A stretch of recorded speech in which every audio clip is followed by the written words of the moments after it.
안녕하세요. 지금으로부터 10년 전쯤 지난 시절의 일입니다. 제가 원래는 서울에서만 쭉 살았었는데 당시에 개인적인 문제도 있고 해서 경기도 쪽에서 살게 된 적이 있었습니다.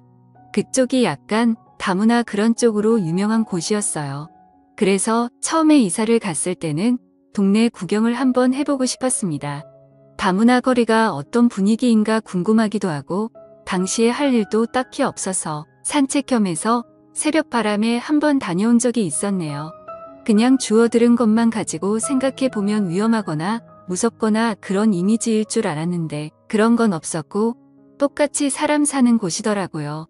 뭐 다른 게 있다면 괜히 다문화라서 그런가 비슷한 사람들이 지나다녀도 괜히 그 사람들이 한국 사람처럼 보이지 않았다는 것 정도였을 겁니다.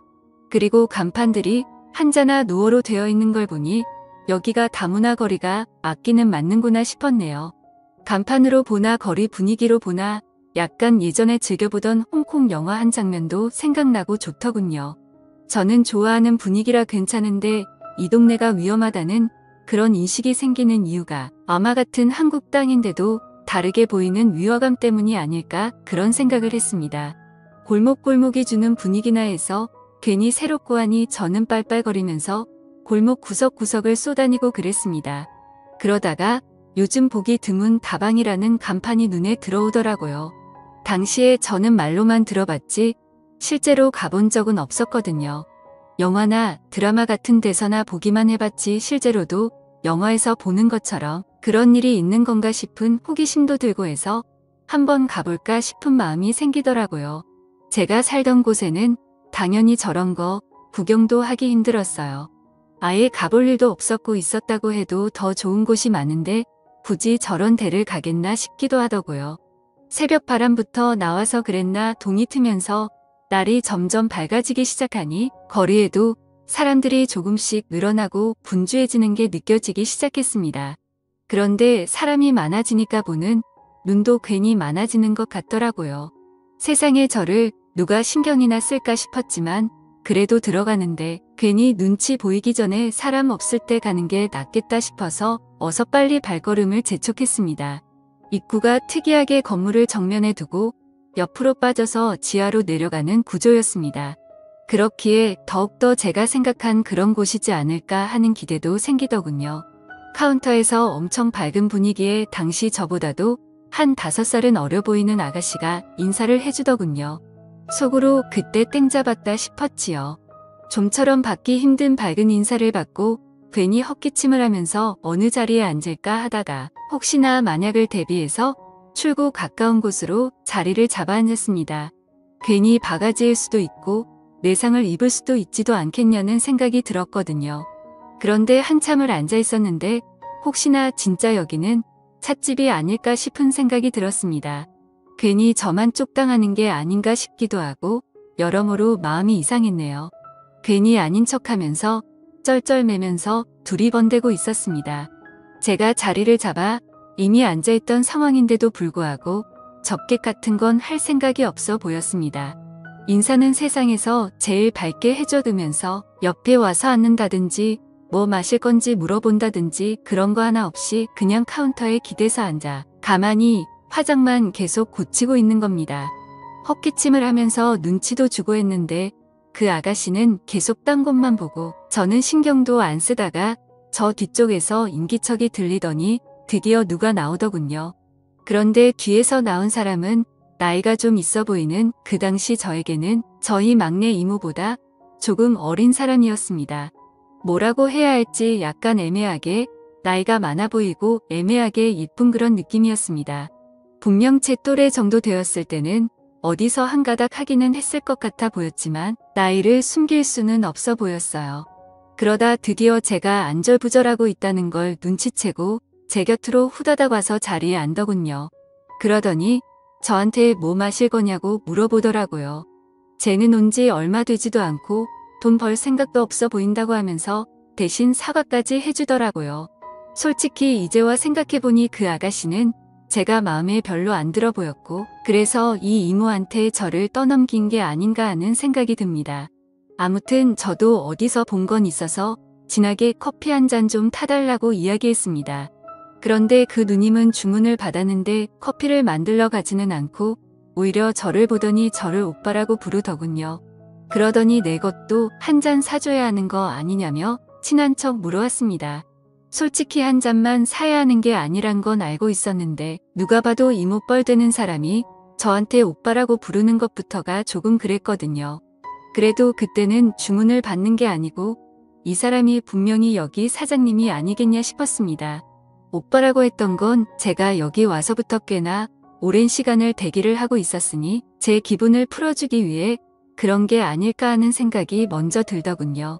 확실히 입구에 있던 아가씨는 제 스타일이었기도 하고 일하기 귀찮아하는 그 사람을 커피를 시키고 나면 제 옆에 앉혀주지 않겠나 하는 기대도 들어서 1시간 커피값 치고는 꽤나 큰 돈이었지만 지불을 했습니다. 그때부터는 괜히 긴장도 되고 그래더요. 아침에 마실라 온다고 괜히 너무 후줄근하게 하고 온 건 아닌가 싶기도 하고 눈곱도 괜히 띄고 그러면서 긴장하고 있었습니다. 괜히 숨이 깊게 들어가고 손도 살짝 떨리고 그러더라고요.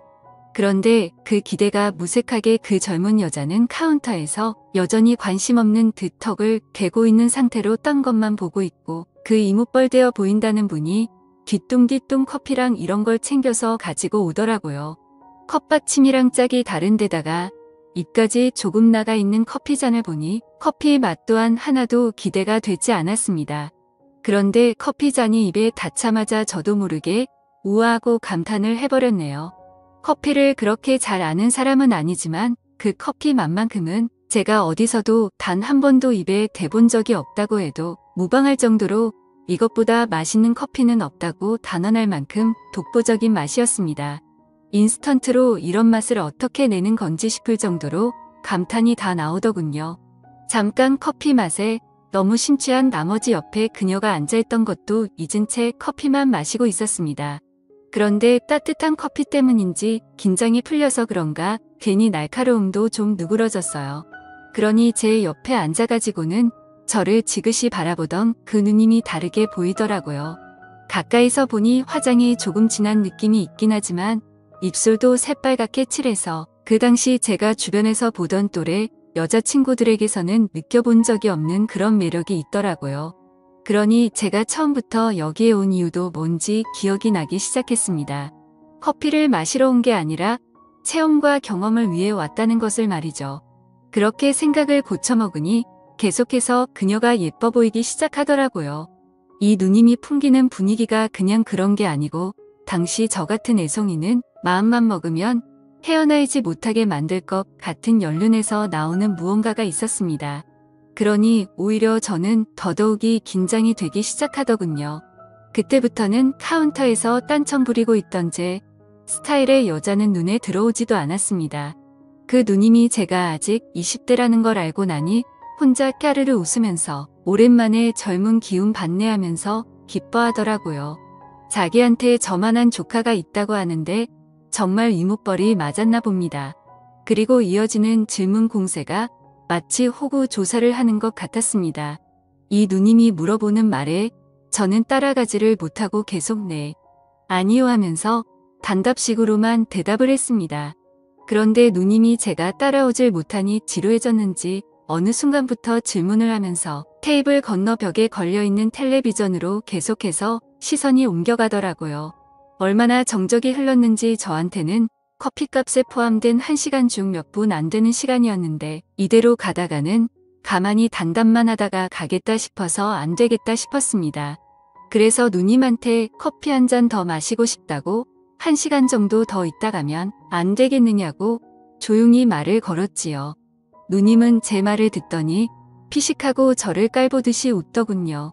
장소가 주는 묘한 분위기와 누님이 앉아있는 저를 위해서 아래로 내려다보며 짓는 미소에 그 새빨갛게 칠해놓은 입술까지 삼박자가 다 들어맞아 떨어지니 점점 제 시선은 오갈 곳을 잃고 심장은 쿵쿵거리며 뛰기 시작했습니다. 누님이 커피를 제 앞에 내려놓는데 한쪽 뺨으로 웃으며 저를 시선으로만 훑어보더라고요. 제 앞에 내려놓은 커피잔에는 커피가 없는 빈잔이었습니다. 누님은 제가 커피가 없는 걸 확인하고는 나갈까? 하고 제게 말을 걸어왔습니다. 이제서야 옳게 왔구나 하는 생각이 들었네요. 그런데 그녀가 저한테 시간은 정확하게 쳐줄 테니까 일단 자기랑 어디 좀 들리자고 하는 겁니다. 무슨 급한 볼일이라도 있는 줄 알았는데 길가에 붙어있는 첨가점에 들어가서 야채를 몇 개 사더라고요. 오늘 집에 뭐 음식 좀 해놓아야 하는데 이러면 곧바로 퇴근하면 시간이 딱 맞겠다면서요. 참 그때 반성을 한 게 이 사람들 또한 삶이 있고 인생이 있고 가정이 있는 사람들이라는 생각을 했다는 점이에요. 먹고 사는 게 다 똑같은 건데 당연히 일상이 있을 거라는 그런 생각은 안 했던 거죠. 그리고 나서 향한 곳이 저희 집입니다. 아무래도 공간이 있어야 할 텐데 원래는 저도 아무리 혼자 산다지만 집까지 끌어들일 생각은 없었거든요. 그런데 먼저 집으로 가자고 물어보니 거절할 수가 없었습니다. 집에 문을 열고 들어오니 곧바로 아까까지의 모습은 온데간데 없고 마치 마트에서 장보고 돌아온 신혼부부 마냥 눈빛부터가 돌변하더군요. 그렇게 그녀와 저는 연인처럼 시간을 보내었고 저는 깜빡 잠이 들고 말았죠. 얼마나 잔 건지 모르겠는데 부시럭 되는 소리에 잠에서 깨게 되었습니다. 그런데 당연히 돌아갔을 줄 알았던 그녀가 제 부엌에서 아까 전 사온 재료들을 가지고 음식을 하고 있답니다. 저희 집에서 뭐 하시는 거냐 물어봤는데 어차피 밤새도록 일했고 오늘도 저녁에 다시 출근해야 하는데 막상 집까지 가려니 시간도 애매하고 하더라고요. 그냥 여기서 해가 지면 다시 출근하겠다고 하면서요. 저한테 혼자 살면 밥도 제대로 못 챙겨 먹을 텐데 이리 와서 점심이나 먹으라는 겁니다. 요리 솜씨도 제법이더라고요. 그녀 말로는 밤새 일했고 집에 가려는 와중에 제가 들어온 거라고 하는데 자기도 피곤하고 힘이 들었을 텐데도 이렇게 저를 신경 써주는 모습이 참 고맙답니다. 그날 이후로 그녀는 제 애인 같은 사람이 되어 있었습니다. 아무래도 나이차도 있고 뭔가 좀 마음이 걸려서 진짜 애인은 되지 않았지만 우리 둘만 좋으면 되는 게 아니겠나 하는 생각이었어요. 이틀 연속 쉬는 날에만 집에 돌아가고 그녀가 일하러 나와야 할 때는 보통 저희 집에서 머물고 그랬습니다. 항상 일에 지쳐서 피곤할 텐데도 저를 위해 신경 써주는 모습이 참 좋았어서 그런지 제 인생에서 그녀가 참 기억에 많이 남습니다. 그녀와의 인연은 제가 이사를 가기 전까지 계속되었고 제가 이사를 가게 되면서 자기 같은 사람 계속 만나봐야 좋을 것도 없다며 이제는 저의 미래를 위해 노력하라며 저를 응원해줬습니다. 그 이후로도 연애는 몇 번 해봤지만 그렇게 자신을 희생하면서까지 저에게 모든 걸 다 해주는 사람을 만나본 적이 없습니다.